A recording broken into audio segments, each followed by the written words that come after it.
নমস্কার। শুভেন্দুর কথা মতো এবং বিজেপির কথা মতো ডবল ইঞ্জিন সরকার শুরু হয়ে গেছে পশ্চিমবঙ্গে। যে সমস্ত জাতীয় প্রকল্প এতদিন ধরে আটকে ছিল, সে শিক্ষানীতি হোক, কোনো সামাজিক প্রকল্প হোক, আয়ুষ্মান ভারত হোক বা যাই কিছু, যত জাতীয় প্রকল্প একটিও কিন্তু আগের জিহাদি সরকার গ্রহণ করতে দেননি।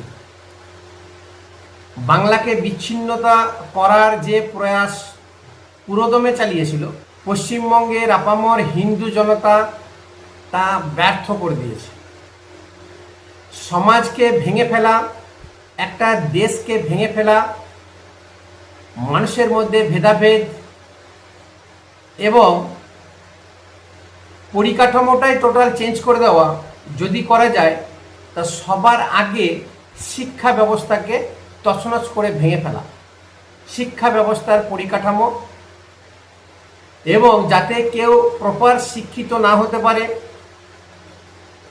তারা সবসময় দলদাস যেন হয়ে থাকে, সেরকম একটা ব্যবস্থা করা। এবং সেই ব্যবস্থাটা গত 50 বছর ধরে এই পশ্চিমবঙ্গে কিন্তু চলে আসছে।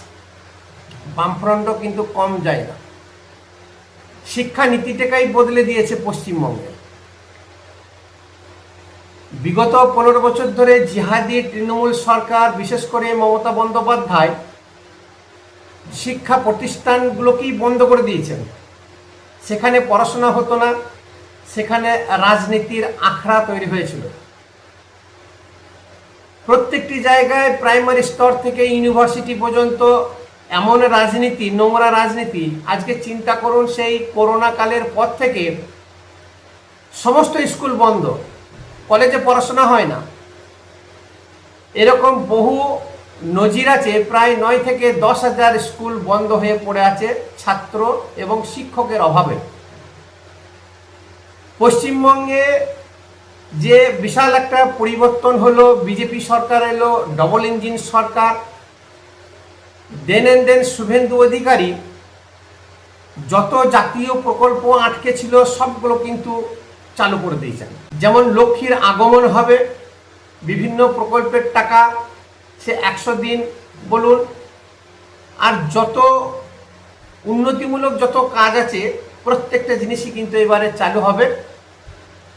শিক্ষা হচ্ছে প্রথম ধাপ, যে শিক্ষাটাকে টোটাল যে পরিকাঠামো ভেঙে পড়েছে, কলাপস হয়ে গেছে, সেটাকে নতুন করে পিলার বা স্তম্ভ দিয়ে দাঁড় করিয়ে আবার সেই পুরনো জায়গায় আনতে হবে। তার কারণ 50 বছরের যত ধ্বংসস্তূপ জমা হয়েছে শিক্ষাঙ্গনে, সেইগুলো পরিষ্কার করার সঙ্গে সঙ্গে একটা বিকল্প নীতি বা পড়াশোনা চালু করা। সবথেকে খারাপ লাগে, পশ্চিমবঙ্গে পড়াশোনা তো ছিলই না, ছোট ছোট বাচ্চাদের বইয়ের ব্যাগে মদের বোতল সাপ্লাই করা থেকে শুরু করে, ড্রাগস সাপ্লাই করা থেকে শুরু করে, যেগুলো আমরা দক্ষিণ ভারতে, বিহারে, বিশেষ করে ঝাড়খণ্ডে দেখে এসেছি, সেই চিত্র কিন্তু পশ্চিমবঙ্গেও ধরা পড়েছিল। পশ্চিমবঙ্গে যে শিক্ষা, জাতীয় শিক্ষানীতি, এটা দিদিমণি চালু হতে দেননি, শিক্ষামন্ত্রী ব্রাত্য বসু চালু হতে দেননি। এই যে জাতীয় শিক্ষানীতি, ন্যাশনাল এডুকেশন পলিসি, এত সুন্দর একটা পলিসি, সেই জিনিসটাকে চালু হতে দেননি। তার কারণ উনি চেয়েছিলেন যে যা করবেন উনি, এবং ভারতের সমস্ত সরকারি জিনিস ধুয়ে মুছে সাফ করে দিতে চেয়েছিলেন, করেও দিয়েছিলেন অনেক। যত শিক্ষাঙ্গনে প্রফেসর, স্কুল টিচার থেকে শুরু করে প্রত্যেকেই চটিচাটা হয়ে গেছিল। তাদের মেরুদণ্ড বলে কিছু ছিল না, নামেই পিএইচডি ডিগ্রিধারী শিক্ষিত। অ্যাকচুয়ালি সেটাও একটা জিনিস ধরা পড়লো, মমতা ব্যানার্জি যদি এরকম কালচার শুরু না করত, তাহলে শিক্ষাঙ্গন বা শিক্ষা নীতি নিয়ে যারা কথা বলে, শিক্ষা জগতে যারা আছে, তারা যে ধ্বজভঙ্গ, এটা কিন্তু প্রমাণিত হতো না। আজকে প্রচুর মানুষকে কিন্তু আমরা জানতে পারলাম, চিনতে পারলাম। এরকমই খুব একটা সুদূর প্রসারী ভালো প্রকল্প যেটা আটকে রেখেছিলেন সেটা কিন্তু চালু করে দিলেন শুভেন্দু অধিকারী। প্রকল্পটা হচ্ছে বিদ্যাঞ্জলি প্রকল্প। এই প্রকল্পের প্রচুর সুবিধা আছে। এই প্রকল্পের মাধ্যমে ছাত্রছাত্রীরা প্রচুর বেনিফিট পাবেন।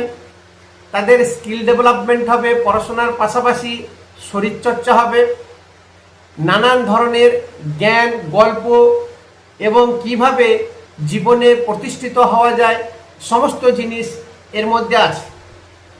আর একটা সবথেকে বড় জিনিস, এই মুখস্থ বিদ্যা করে পাস আউট হওয়া যে আমাদের ছিল বরাবরের, এই মুখস্থ বিদ্যা বাদ দিয়ে পর্যালোচনা করা, ডিসকাশন করা, অ্যানালিসিস করা, সেই বিষয়টার উপরে আপনাকে পর্যালোচনা করে দেখাতে হবে, অ্যানালিসিস করতে হবে, কে কেমন অ্যানালিসিস করতে পারছে সেই দিকে, সেই বিষয়ের উপরে জোর দেওয়া হবে। এতে করে যেমন আপনার বাক স্বাধীনতা বা স্পিকিং পাওয়ারটা বাড়বে, আপনি সেই বিষয় সম্পর্কে জ্ঞান লাভ করতে পারবেন, ডিপলি যেতে পারবেন। এই যে অ্যানালিসিস করা একটা জিনিস, সবসময় মুখস্থ করে 10টা কোশ্চেনের মধ্যে 4টে উত্তর দাও, মুখস্থ করে ঝেড়ে দিয়ে চলেন, আপনি বিএ পাস, এমএ পাস হয়ে গেলেন, আলটিমেট আপনার কিন্তু কোনো নলেজই রইল না।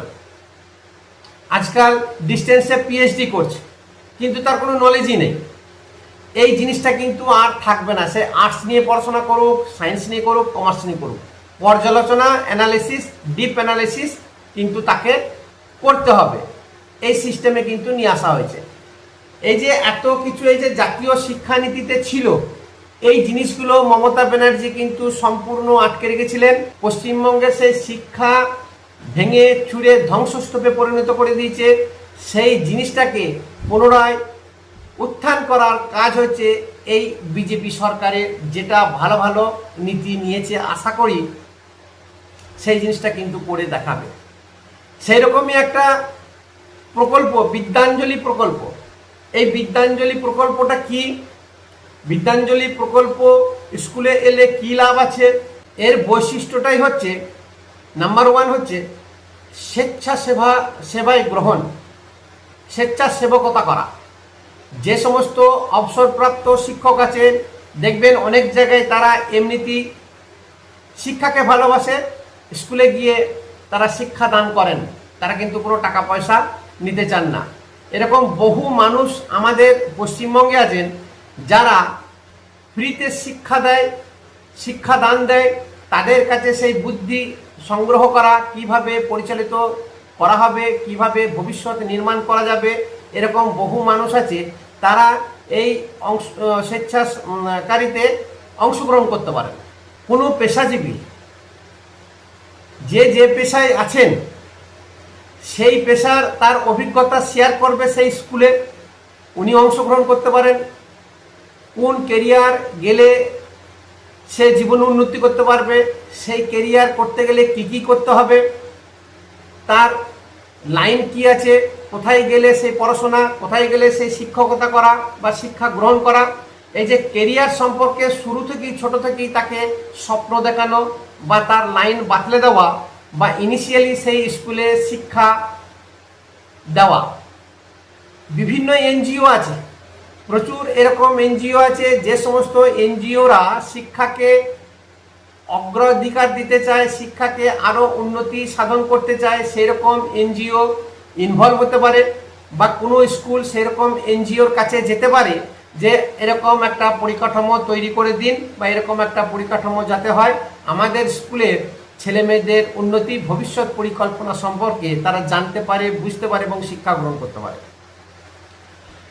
বামফ্রন্ট সরকার সেই আমল থেকে 50 বছর হয়ে গেল স্কুলে খেলাধুলা, জিমন্যাস্টিক, নানান ধরনের শরীরচর্চা বন্ধ করে দিয়েছে। এরকম প্রচুর প্রতিষ্ঠান আছে যারা খেলাধুলা নিয়ে চর্চা করে, যুক্ত করে এবং বিভিন্ন ছেলে মেয়েদেরকে ট্রেনিং দেয়। সেরকম ক্লাব, সেরকম সংস্থা, সেরকম এনজিও কিন্তু স্কুলে ইনভলভ হতে পারে। সেই স্কুলে ছেলে মেয়েদেরকে শিক্ষা দিতে পারে, শারীরিক গঠন, মানসিকভাবে গঠন, আত্মরক্ষা, এইসব জিনিস শিক্ষা প্রদান করতে পারে। এই ধরনের সংস্থার সঙ্গেও কিন্তু সেই সমস্ত স্কুল যোগাযোগ রাখতে পারে বা করে নিজেদেরকে প্রতিষ্ঠা লাভ করতে পারে। এই বিদ্যাঞ্জলি প্রকল্প কেন পশ্চিমবঙ্গে আনা হলো? তার কারণ পশ্চিমবঙ্গে সরকারি স্কুল চলছে না। পশ্চিমবঙ্গে শিক্ষক নিয়োগ আজ দীর্ঘ দশক ধরে আটকে আছে।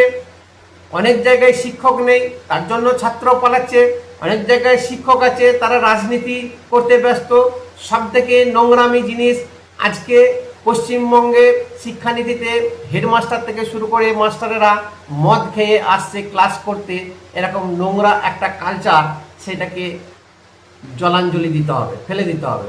যেভাবে বেসরকারি ইংলিশ মিডিয়াম স্কুলের বাড়বাড়ন্ত ব্যাঙের ছাতার মতো অলিতে গলিতে আইসিএসসি, সিবিএসসি এবং নানান ধরনের যত স্কুল আছে বেরিয়ে গেছে, এবং প্রত্যেক বাবা মা চাইছে তার সন্তানকে ভালো শিক্ষা সুশিক্ষা দেওয়ার জন্য তারা নিজের পেট কেটে ছেলে মেয়েদেরকে ইংলিশ মিডিয়ামে পড়াচ্ছে। এবং ইংলিশ মিডিয়ামে কালচার আছে, তারা একটা নিজস্ব পলিসি নিয়ে চললেও নিম্ন মধ্যবিত্ত ঘরের ছেলে মেয়েরা বেশি দূর যেতে পারে না, অনেকে ভর্তি করতে পারে না। এই পরিকাঠামো অ্যাকচুয়ালি বিদ্যাঞ্জলি পরিকাঠামোটা ইংলিশ মিডিয়াম স্কুলকে চ্যালেঞ্জ করার জন্য, তাদের সঙ্গে পাল্লা দিয়ে যাতে সরকারি স্কুলগুলো চলে এবং সরকারি স্কুলে আবার স্টুডেন্ট ছাত্রছাত্রী ফিরে আসে, সেই জন্যই কিন্তু এই বিদ্যাঞ্জলি প্রকল্প চালু করা। সেখানে ইংলিশ শিক্ষাও থাকবে, হিন্দিও থাকবে, নিজের মাতৃভাষা বাংলা শিক্ষা তো থাকবেই।